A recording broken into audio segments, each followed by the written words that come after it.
You ask Tiger to solve. This deals with linear equations with one unknown. The final result is x equals -2. Let's solve it step by step. Group all constants on the right side of the equation. Add 9 to both sides. Simplify the arithmetic.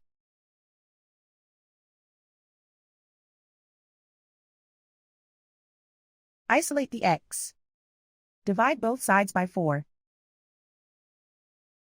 Simplify the fraction.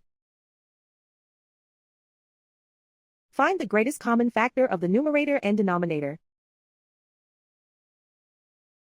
Factor out and cancel the greatest common factor.